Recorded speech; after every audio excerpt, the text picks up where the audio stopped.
Et bonjour à tous, c'est Green31. Aujourd'hui on se retrouve pour une nouvelle vidéo. Une vidéo de présentation de comics. Et aujourd'hui je vais vous présenter Justice League Crise d'identité. Donc pour faire une petite présentation, je vais faire une présentation d'abord rapide puis un peu plus détaillée. Donc ce recueil de comics, car c'est un recueil de comics qui comprend, je vais vous dire ce qu'il comprend tout de suite. Il comprend donc du coup Identity Crisis 1 à 7, qui est un arc complet, donc il n'y en a que 7. Donc une très bonne histoire. Il comprend aussi. Donc oui, non. Donc Justice League. Pardon. Il comprend Identity Crisis 1 à 7, série parue en 2004-2005. Il comprend aussi Justice League of America, volume 1, 164 à 166. Donc sorti en 1979, donc ça date ça. Je vous montrer les dessins de tout à l'heure d'ailleurs, ils sont bien vieux.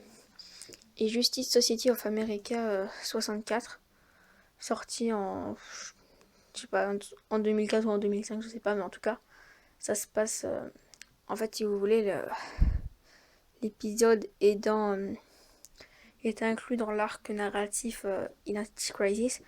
En fait, c'est un peu un crossover. Voilà. Donc du coup, ce recueil, il fait 344 pages pour un total de 28 €, ce qui est assez cher quand même. Ce qui est assez cher parce que,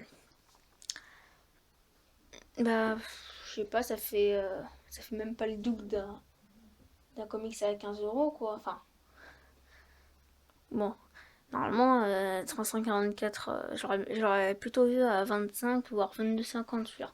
Mais bon, pas me plaindre parce que il met quand même, il se, il se lit pas du tout en une seule fois. Enfin, il se lit pas très rapidement. Il faut vraiment mettre beaucoup de temps pour le lire. Ouais, il est vraiment très long à lire. Enfin, très long. Là, c'est long. Moi, j'ai mis plus d'une semaine. Puis là, il me reste encore du contenu en plus à lire à la fin. Mais bon, voilà quoi. Donc, au premier abord, le prix peut sembler injustifié, mais en fait, il est un peu justifié. À moitié, on va dire. Donc, du coup, je vais vous dire tout de suite la liste des auteurs. Donc, l'arc Justice League, Crise d'identité, donc Identity Crisis, a été écrit par. Des 2 secondes, excusez-moi. Brad Meltzer. Elle a été dessinée par Rag Morales. Le crossover, donc Justice Society of America 64. Je vérifie que c'est bien 64 parce que ça se trouve c'est même pas 64. C'est pas là. Non, 67, excusez-moi. Voilà. J'ai des petites erreurs. Je crois que j'ai dit 67 tout à l'heure. Enfin, je suis pas sûre. Donc, excusez-moi. Donc, ça a été écrit par Geoff Jones et dessiné par Dave Gibbons. Et Justice League of America à la fin. Gary Conway au scénario et Dick Dillon au dessin. Donc du coup on va faire une petite analyse. Donc la couverture elle est très jolie. Enfin, elle est sympa. Et moi, enfin personnellement, j'aime pas trop le style de dessin de celui qui a fait la couverture, donc Michael Turner. C'est pas trop mon style de dessin, mais je dois avouer quand même qu'il dessine bien. Le jour où je ferai ça, je serai heureux quand même. Donc, du coup, je vais vous dire un peu l'histoire. Je vais vous lire. Sud Ibni, la femme d'Extensiman, l'un des membres de la Ligue de Justice, a été assassinée. Le meurtrier a pu déjouer les systèmes de sécurité installés par les plus grands héros de la Terre. L'enquête menée par les justiciers va mettre à jour un complot au sein même de la Ligue et un terrible secret concernant leur traitement des super-vilains. Excusez-moi. Donc en fait, ce qui est intéressant sur ce récit-là, c'est qu'il va se baser sur ces 7 personnages. Qui sont Zatanna, Hawkman, Atom, Black Canary, Green Arrow, Flash et Green Lantern. Donc Flash et Green Lantern, en fait, il va y en avoir deux. Il va y avoir Flash Barry Allen et Flash Wally West et Green Lantern Hal Jordan et Kyle Garner, si je me souviens bien. Donc du coup, ça va pas être basé sur les 3 plus grands héros, donc Batman, Superman et Wonder Woman, qu'on va quand même voir, quoique Wonder Woman, on la voit pratiquement pas. Ça va être basé sur ces 7 personnages-là qui vont devoir un peu, du coup, 9, qui vont devoir un petit peu replonger dans leur passé par rapport à des trucs qu'ils ont fait auparavant. Donc je vous en dis pas plus. Mais bon, en tout cas, sachez que c'est une très bonne histoire. Identity Crisis ainsi que JSA 67 qui vient bien s'incorporer dedans parce que c'est un peu un crossover comme j'ai dit. Ça explique un peu un petit avancement dans l'histoire. Bon, comme je vous l'ai lu tout à l'heure, c'est Sue Dibny, la femme d'Extensiman, qui est un membre de la Ligue de Justice, qui a été assassinée. Et puis ça va se faire un peu sous forme d'enquête policière, sauf que ça va vraiment créer des tensions dans tout le groupe de la Ligue de Justice. Et ça va vraiment ouvrir un nouveau voile sur de nouvelles histoires. Donc un nouveau voile sur Infinite Crisis en particulier. C'est un peu l'ouverture d'Infinite Crisis. Faut l'avoir lu pour lire Infinite Crisis. Donc ça se passe aussi juste avant Green Lantern Rebirth. Et voilà. Oui, ça se passe Green Lantern Rebirth, ça se passe entre celui-là et Infinity Crisis. Donc lisez-le, franchement, il est super sympa. Donc l'histoire au dessin, donc du coup nous avons Rag Morales. Je vais essayer de vous montrer une ou deux de ces planches sans non plus. Voilà, donc celle-là, je pense que de toute façon, je vous l'ai dit. Voilà, donc c'est la scène des funérailles de Sue Ebony. Donc je pars du principe que c'est pas vraiment un spoil parce que le fait qu'elle soit morte, c'est le début de l'histoire, c'est ce qui déclenche l'histoire. Si on sait pas qu'elle est morte, bah en fait on ne sait pas l'histoire quoi. Donc ça sert à rien. C'est comme s'il n'y avait pas de résumé quoi. Excusez-moi de vous le dire, mais si je vous le dis pas, vous savez pas du tout si vous devez lire l'histoire parce que vous savez, voilà, tout simplement. Donc je vous conseille vraiment de pas lire les bulles parce que si vous lisez les bulles, ça sera dommage pour vous.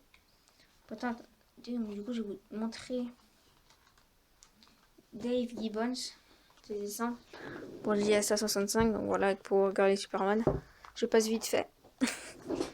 Et maintenant je vais vous parler plutôt des dessins, enfin des comics à la fin, que là je vous ai assez teasé je pense sur Identity Crisis, donc que le dernier arc par Gary Conway et Dick Dillon. Donc c'est quoi? C'est Justice League volume 1. Donc volume 1, les volumes c'est pas vraiment des tomes, les volumes c'est plutôt des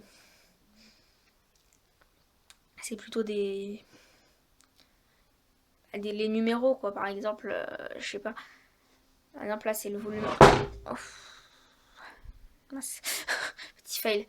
Par exemple le volume 1, il y a, je sais pas, il y a 200 numéros, et puis quand ça va revenir, ils vont pas le faire par exemple, je sais pas, pendant 5 ans, ils vont arrêter la série, ensuite ils vont la recommencer, donc du coup ça va être un autre volume, enfin voilà, c'est à peu près ça, c'est ça un volume. Il y a seulement, je crois, 3 séries qui n'ont jamais été remises à zéro, enfin, à part au New 52, c'est Batman, Action Comics et Detective Comics. Donc ça, on verra ça dans une prochaine vidéo, parce que là je m'avance un petit peu trop, et je suis désolée. Voilà. Donc du coup, Justice League, volume 1. Enfin, Justice League of America, volume 1. 166 à 168. En fait, c'est une petite histoire. C'est un moment dans Justice League Crise d'identité. Je vais vous le montrer, si je le retrouve. On a... Voilà, j'ai tout de suite mis la main dessus. Voilà. Okay. On nous parle de ça. Donc, on nous parle d'un épisode qui s'est passé dans la Ligue de Justice. Qu'un épisode, en fait, qui va mettre en place, je sais plus comment ça s'appelle, la Ligue secrète des super vilains, je sais pas trop quoi. Bref. Composé de 7 personnes, va on va trouver un moyen, parce que leur chef, c'est un mage. Possible de me souvenir du nom, je suis vraiment désolée. C'est pas vraiment une histoire qui m'a marqué. Ouais, les dessins étaient un peu vieux aussi. Enfin, et pour ça, les membres de, de la de l'Evil League, enfin, je sais pas vraiment comment ils s'appellent déjà. Les membres de la faire une petite recherche et je vous retrouve tout de suite parce que sinon ça va pas être super. Donc je n'ai pas retrouvé, excusez-moi, on va l'appeler la Ligue secrète, ou la Ligue des vilains, on va l'appeler comme ça plutôt. La Ligue des vilains, en fait, dedans il y a le sorcier, c'est le chef, enfin, c'est le présumé chef. Il a trouvé un moyen d'échanger, que la Ligue échange leur... Enfin, que la Ligue des vilains, on va dire ça, échange leur corps avec les membres de la Justice League, donc cette fois on va bien retrouver Batman, Superman, Wonder Woman, Green Lantern, Flash, Zatanna. Et bah, je crois que c'est tout. 1, 2, 3, 4, 5, 6. Il en manque un, bien sûr. En fait, ils sont que 5. Ils sont que 5, il n'y a pas Flash dedans. C'est Batman, Superman, Wonder Woman, Green Lantern et Zatanna. Ils sont que 5. Je ne sais pas pourquoi j'en cherchais 6. Enfin, 7, pardon. Ils sont que 5. Donc, du coup, c'est. L'histoire, elle est vraiment pas mal. Bon, après, les dessins, ils sont un peu vieillots. Enfin, l'histoire aussi, elle est un peu vieillotte. Mais en fait, Stisling, à un moment, ils vont rappeler qu'ils avaient. Je sais, Identity Crisis, à un moment, ils vont rappeler qu'ils avaient échangé. Enfin, que la Ligue des vilains avait échangé leur corps avec eux. Et donc, du coup, ils ont mis ces épisodes-là à la fin, un peu pour combler le truc. C'est assez c'était franchement, c'était pas trop nécessaire, quoi, parce ils sont assez bof, on va dire. D'ailleurs, je vous ai montré quelques dessins, hein. Ça, c'est la première page. Ah, on voit que c'est du vieux comics, hein. Donc bon, voilà. Mais bon, sinon, il est assez sympa. Donc voilà, ça raconte un peu comment la Ligue des vilains a pris le corps de après les corps de la Ligue de la Justice League.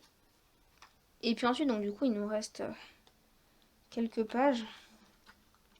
Si de vous dire, je sais pas, une trentaine de pages. En fait, ils vont mettre plein de bonus. En fait, c'est des bonus où les auteurs vont expliquer un peu la distribution des personnages, comment Rag Morales, le dessinateur, avec quelle personnalité de quelle personnalité il s'est inspiré pour créer les personnages, parce qu'il s'est inspiré de personnalités pour reprendre leurs traits. Nightwing, c'est Johnny Depp. Flash, Barry Allen, c'est John Hurt. Après, il y en a d'autres, hein, je vais pas tous vous les dire. Et ensuite, en fait, ils expliquent certaines scènes. Par exemple, là, ils expliquent la scène d'ouverture. Il y a l'auteur et il y a le dessinateur, des fois, parce que, voilà, par exemple, il y a Brad et Rax qui expliquent leur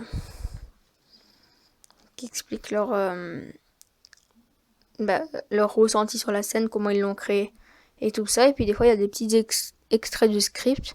Donc bon, c'est sympa. Et donc ensuite, on a... Bon, attendez, j'essaie de pas trop vous spoiler. Les remerciements. Je crois même que si je vous montre des extraits, ça va pas être très cool. Nous avons des couvertures alternatives. J'aime bien celle-là, elle est sympa.